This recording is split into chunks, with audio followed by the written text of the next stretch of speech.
everybody to another episode of the Love Approach Project podcast. This is your host, Laura Gutierrez, and today I have a treat for you because we're going to be talking about rest as a form of self-care and the power seed of vitality. And for this, I have a wonderful and beautiful guest today. Her name is Eliza Giles. And, and Eliza is a yoga teacher and facilitator, Nidra teacher, Lululemon ambassador, and she's from Sydney, and she has opened up her place today for us so that we can talk about all of these very interesting topics and so necessary for our well-being. So welcome, Eliza. Thank you for having me. Thank you for being here. So, Eliza, I think it would be beautiful to begin with a little bit about you and your story, and how you got into yoga, and how you got into Nidra, and why. So I was really lucky. I got into yoga when I was quite young. My parents took me when I was about 15 years old because they had started practicing it at the local studio. And with that, I also had a lot of problems sleeping when I was younger, a bit of insomnia. And someone that I went and saw, along with kind of all crazy other methodologies, recommended this thing of yoga nidra. And so I just kind of started Googling on the internet, and I would do them at nighttime, these recordings, to try and help me relax and fall asleep and calm my mind down.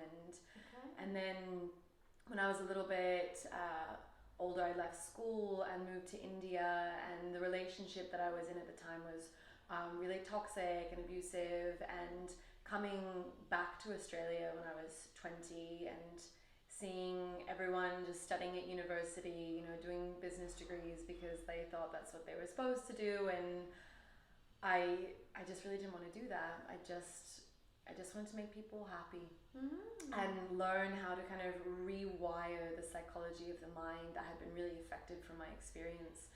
And so I moved back to India actually and studied to become a yoga teacher, and have been studying for the last decade and teaching and sharing. Wow. Yeah. That's beautiful. And so through your experience of everything that you went through, how did you come to realize that rest was so important for all of us? It was kind of an evolution, I think.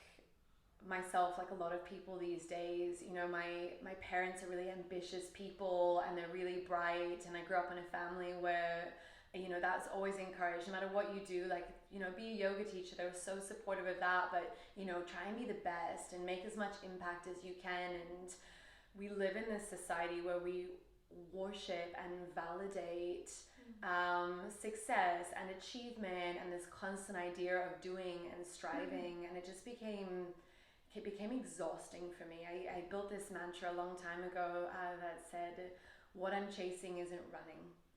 I wanted to be in these spaces of these incredible yoga teachers that I saw, and one of my friends said to me, these people have been teaching and studying longer than you've been alive for. You just be where you are. And so this art of learning just to release for a moment, and how important that is, and reclaiming your drive and your creativity and connecting back to your essence is actually going to propel you and fuel you to go so much further than just that kind of constant going, which leads to burnout. Yeah, well, actually, a couple of weeks ago we talked about burnout in the podcast, and it was that the image that my interviewee Mel was talking about was this bunny, the Duracell bunny that keeps going. Yes, until the battery runs out. Yeah.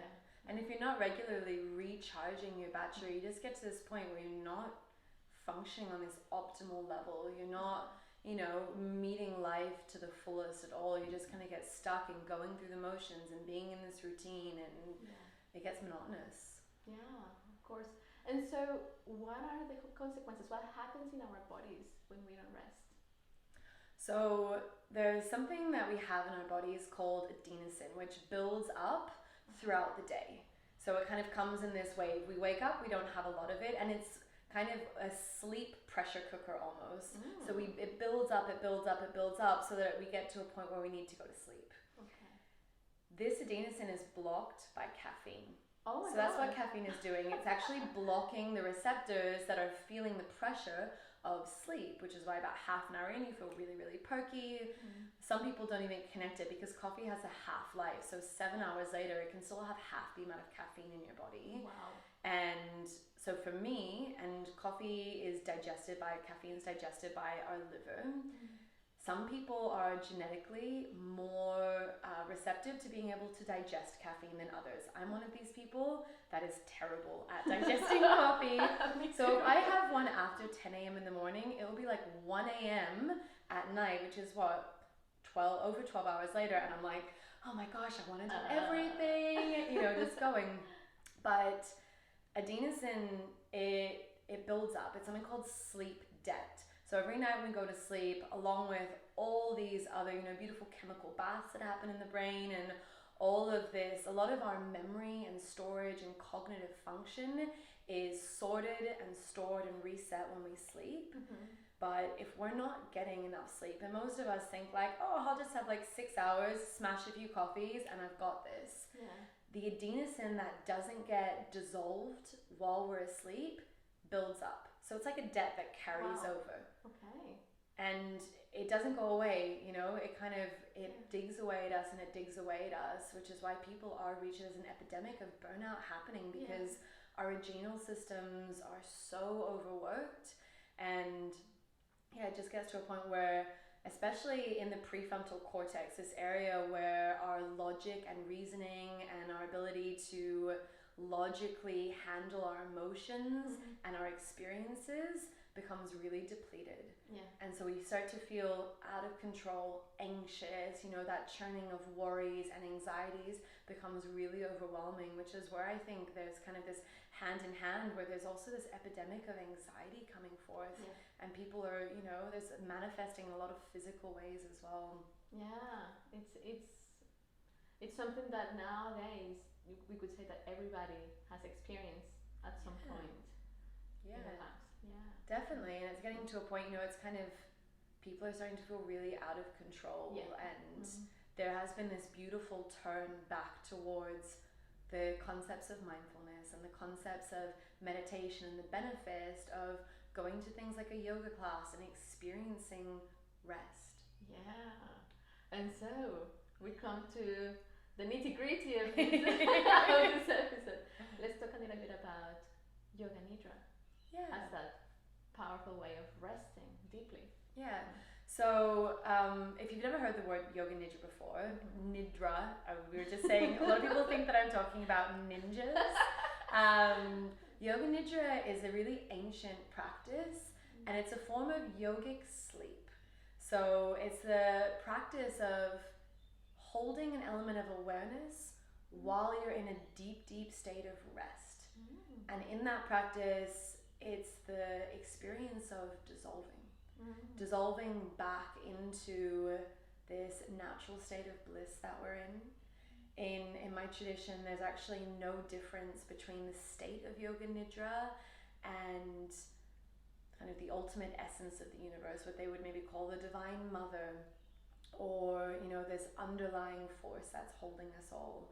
Because every night when we go to sleep, they say we return to this experience of non-dual awareness, but it's a tamasic state where our awareness is too dull that we don't realize it. It's kind of the same way that when we're sleeping, our dreams are real for us at the time, in that moment, but we don't realize it until we're awake.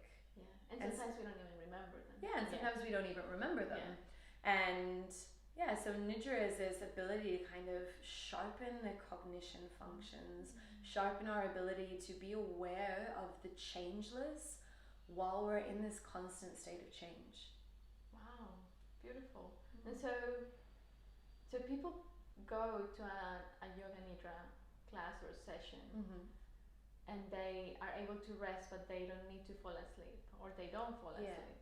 The idea is that you actually don't want to fall asleep. Consciousness will remain aware. So you put the body to sleep, and there's a lot of different practices and a few different lineages. You can walk through all the different parts of the body, which is actually kind of closing off the circuits in the mind that map out your body. And so you're turning off the body step by step, which is actually really good for people who have things like chronic pain, where these signals have just gotten so used to being sent up the pathways towards the brain that are saying there's pain here even though the injury has been healed. So it's shutting off those circuits and it's stopping that information from getting through. So it's this beautiful reset of the body. And then it's this practice of letting the active mind or the analytical mind go to sleep. So you're just resting in this state of pure awareness. Beautiful. How does it make it different from a meditation? So it can technically be a form of meditation. However, my teacher, Yoga Rupa Rodstriker, would say the end point is the same through meditation and through Yoga Nidra. So we're both trying to, in both paths, we're trying to get to this point of what in Yoga Nidra we call Turiya, the fourth state, a space that's beyond these three elements that we experience of waking, dreaming, and sleeping. So a state of non-dual awareness where we're just being, we're just connected.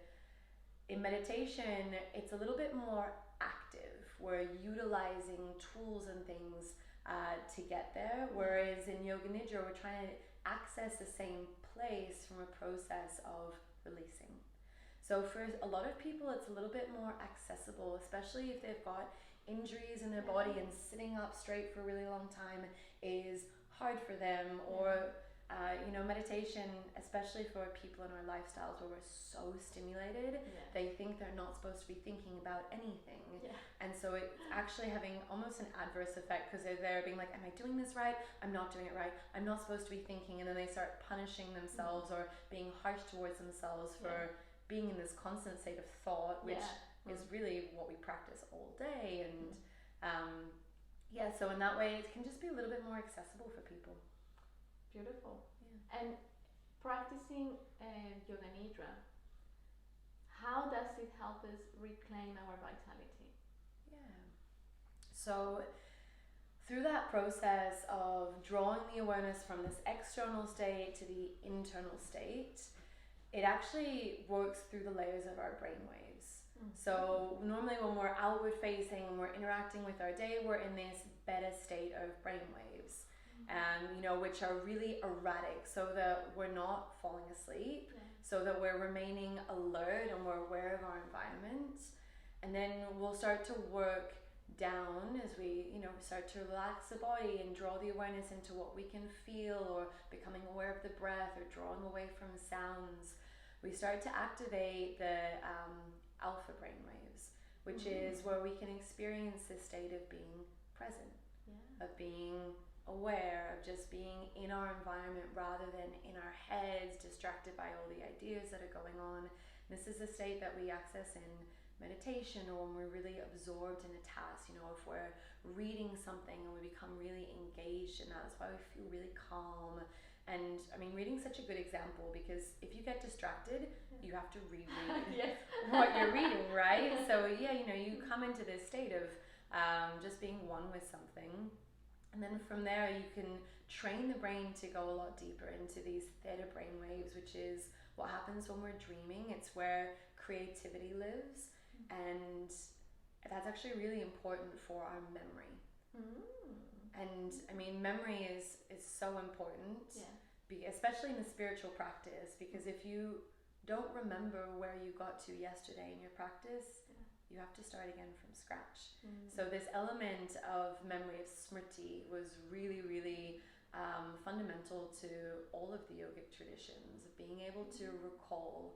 And then in that as well, it's when we're in these moments of frustration, or we're experiencing one of these transitions where our life is maybe going from something joyous and easy into something difficult and challenging, can we remember the part of ourselves that is not affected by that can step back and reason with ourselves and go, okay, we don't need to be so stressed about this. In 5 weeks time, this is not going to matter, and I don't need to go so upset. Or can we remember to step back and see, what are we projecting onto the situation? And in that, we start to kind of claim this vital essence of being more in control of how we're turning up, and we're not leaking our prana and our life force into the stress and the worry and all of these kind of false ideas that are running our lives.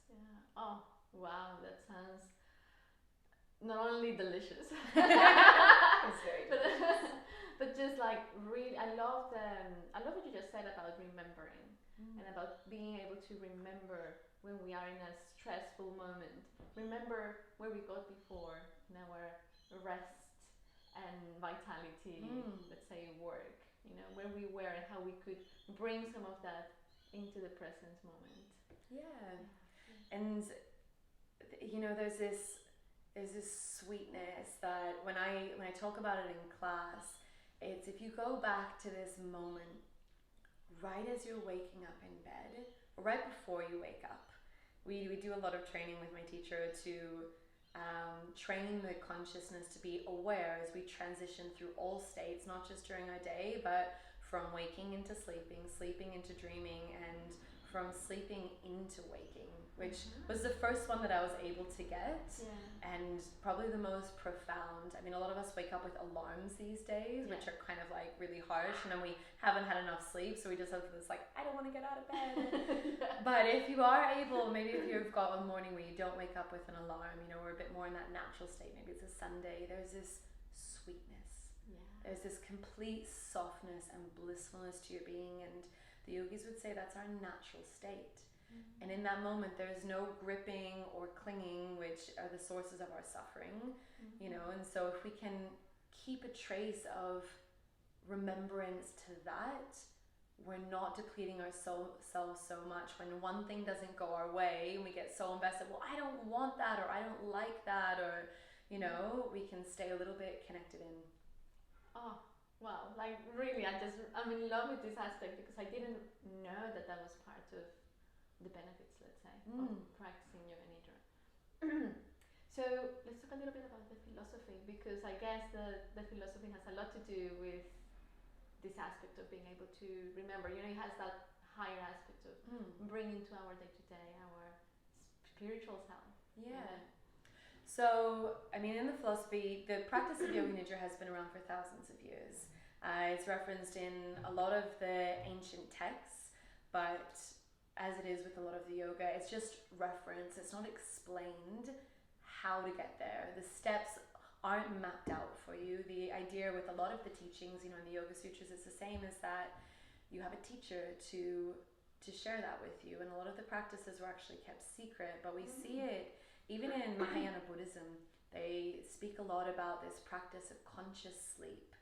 And so it's a practice about really dissolving into that space of Turiya, of this space that's beyond waking, dreaming, and sleeping, beyond this kind of world that we find ourselves in, so that we can rest back in our essence, so that we can come home to this space that is really, nurturing. And the more that we connect to that, the more we remember it throughout all the changes in our lives, because no matter how good our lives are, there's always going to be a transition. And we all face that final transition from this body. And so they would say in the philosophy that we're in a constant state of fear, whether we realize it or not, because life is so out of our control. And I mean, even in this day and age, there's more suffering than we can solve in our lifetime. And how do we deal with that? How do we deal with the knowing that everything that we love and everyone that we love is going to disappear or die? And we talk a lot about loss. We lost someone. And it's that's that process of constant change and constant transition. And so this is a practice of really learning how to sit into this space of yourself where you can be in the world but not be so pulled apart by everything that's going on. So necessary, really, for all of us.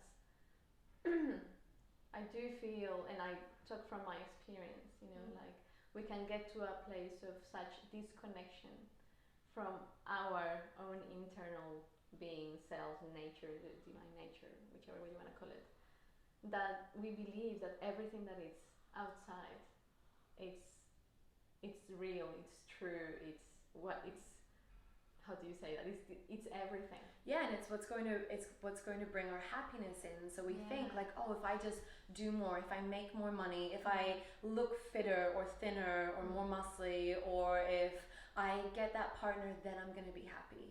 And we constantly attach our happiness to this, I'll be happy when I get this, when I achieve this, when I've got the dream house, when I've got more time to relax, then I'll be happy. And so we tie up all of our happiness to something that's outside of us, that we need to reach for, that we need to try and achieve. And it's just building that momentum and that idealism of we just have to keep going and do more and have more and be more, and then maybe I'll be happy.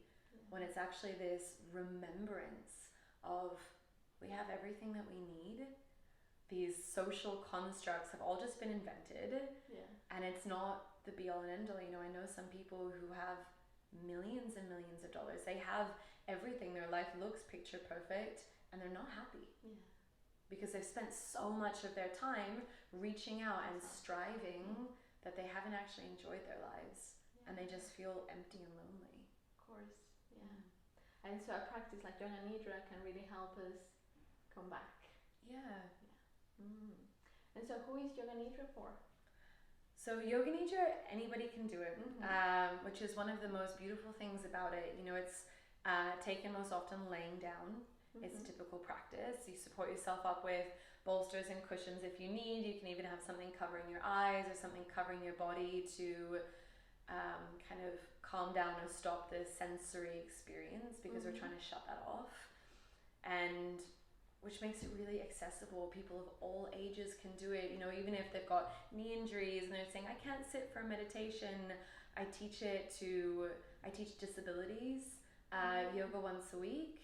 And I got really interested to see how it would affect people that have these, you know, things like cerebral palsy that are really affecting the nervous system and have got these deeper impressions into the body that are being explored as to how reversible they are. People that are really having some deeper psychological issues, or even people, you know, there's some people that are Down syndrome there, and their home environments are really intense, and the centers that they're, you know, brought into are really intense because it's just a mixed bag.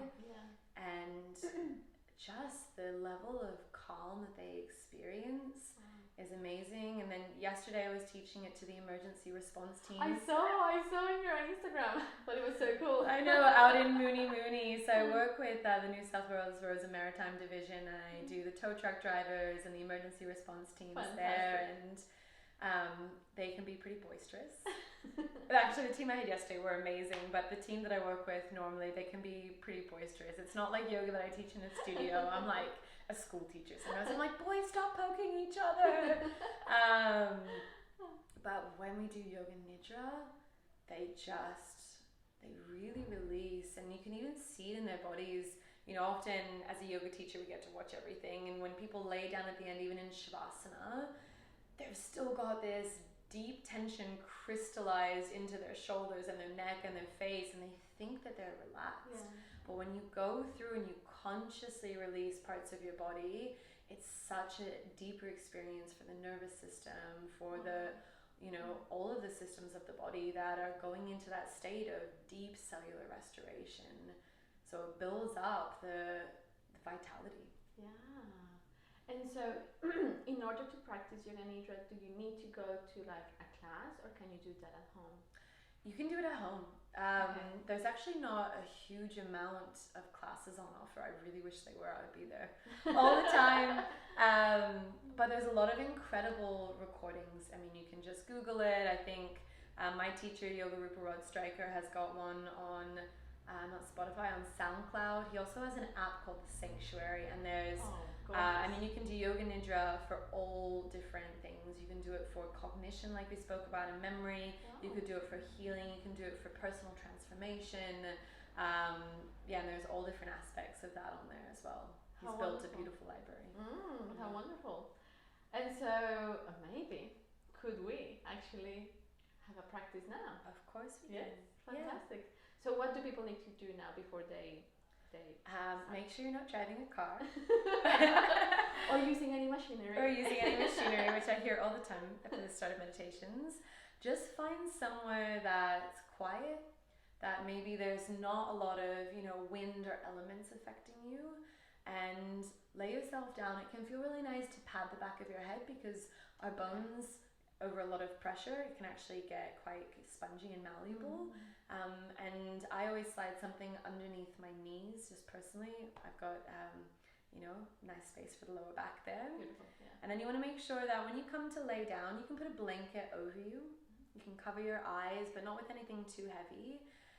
Your heels will be touching the earth, hips width distance apart, palms of the hands facing up towards the sky, and making sure that the blanket is not touching your fingers.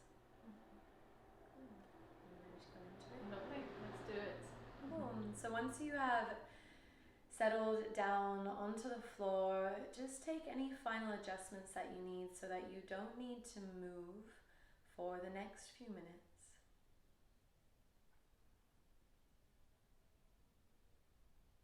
And as you come to rest here,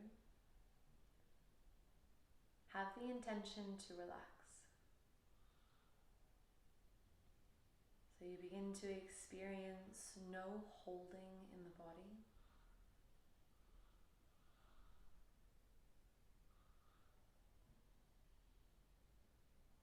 And you feel that the more you release, the more you surrender your weight down, the more you are held.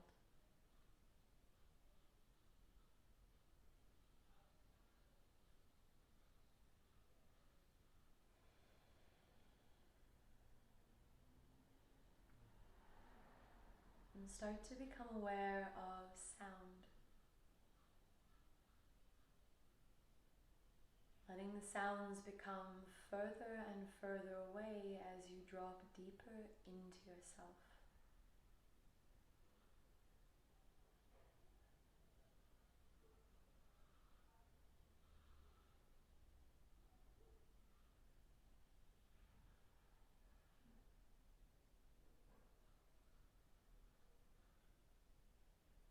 Become aware of the body breathing.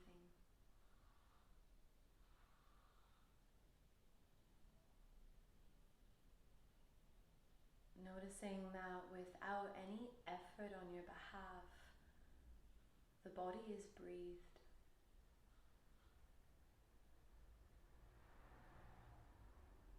You are not the doer.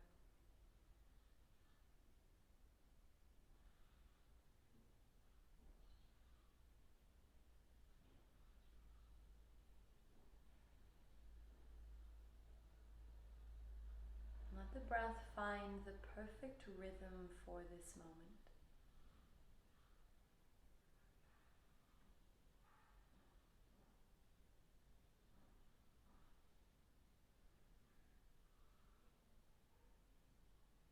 And in a moment, we're going to walk our awareness through 32 of the marma points, these intersections of intelligence in the body. All you need to do is, when you hear the body part, let your awareness almost effortlessly gather there. And you might feel or see or sense a star-like point of light glowing in these areas. And start by bringing the awareness into the midbrain. Consciousness, awareness, and a star-like point of light gather in the midbrain.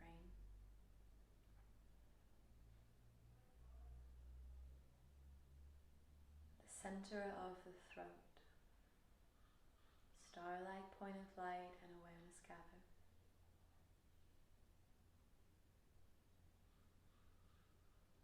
Right shoulder joint.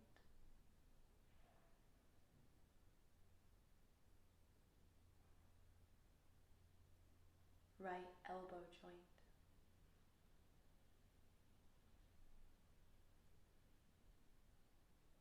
Right wrist. Star-like point of light and awareness gather in the right wrist.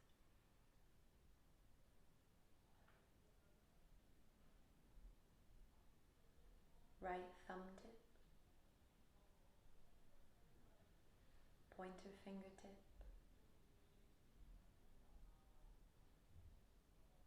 middle fingertip,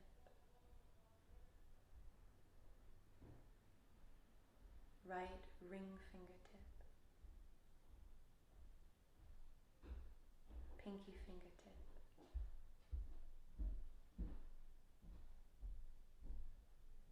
right wrist,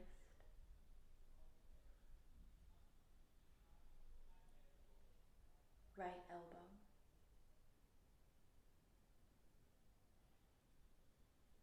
right shoulder,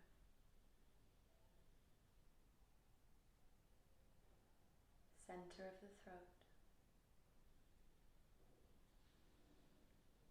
left shoulder,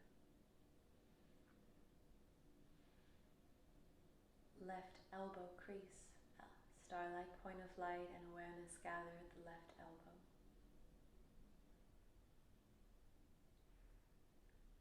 left wrist,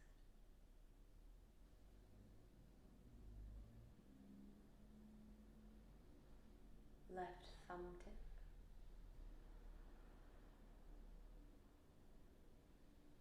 pointer fingertip,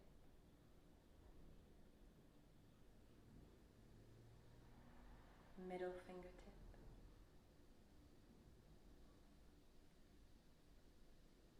left ring finger, pinky finger,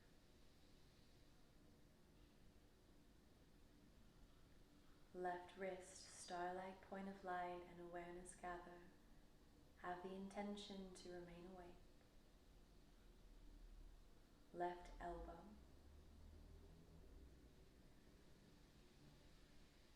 left shoulder,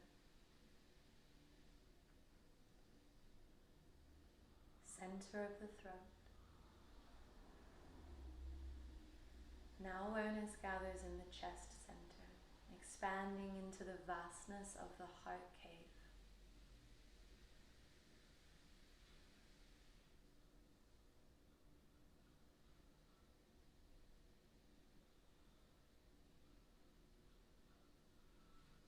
Feel the left side of the chest,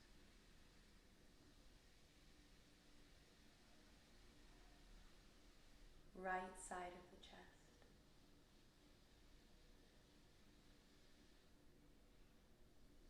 chest center, starlight point of light and awareness gather.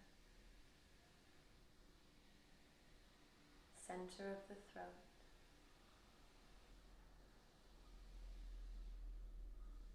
midbrain, awareness, starlight point of light gather at the midbrain.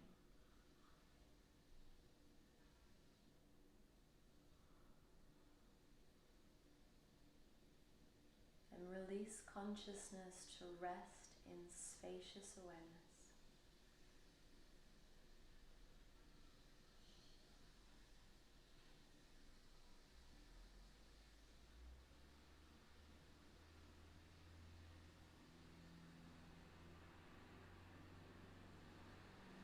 Mind is asleep. Body is asleep. But consciousness remains aware.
stay here for longer if you have the time. If you're ready to awaken, start to deepen the breath down into the belly.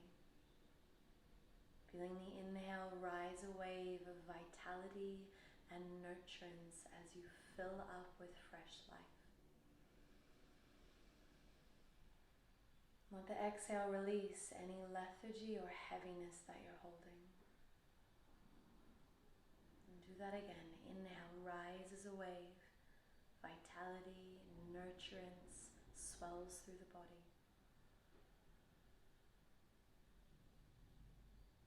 Exhale clears the slate of any lethargy or heaviness.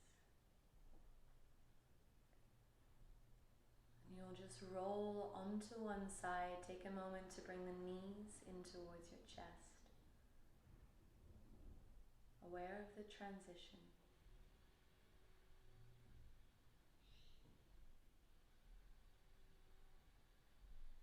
And the practice of Yoga Nidra is now complete. You can make your way up into a seat, maybe rubbing the palms of your hands together and covering your eyes so the warmth radiates into your eye sockets, and you can blink your eyes open into your hands.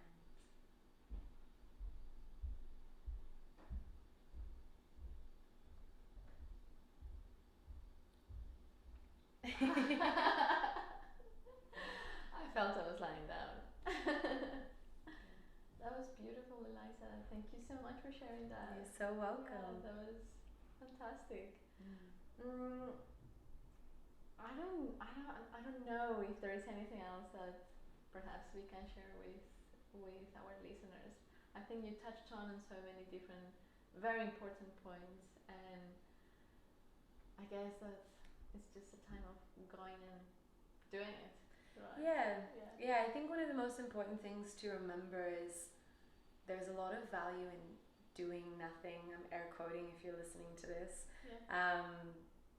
You know, a lot of the times we think that we're resting because we're laying on the couch, but we're also scrolling through Instagram or watching TV or watching a movie, and that's actually really stimulating for us. We need time, you know, especially for the complexities of our modern lives and our social experiences that we have, to be able to process and file away. And that's how we gain understanding and perspective and this sense of kind of inner stability. So whether it's meditation, or you sit by the ocean, or you lay down and do a yoga nidra, or you just lay down and do nothing, you know, there's so much benefit. It's productive to rest, you know, and we forget that because we value doing so much in our modern lives. Yeah. So let's start valuing taking that time. For rest. Definitely. Yeah. Well, Eliza, it's been such a pleasure to interview you. Thank you so much. Thank you so much for having me. And thank you for all the value that you've shared with everybody. I think they're going to enjoy it. I hope so. Chill out, guys.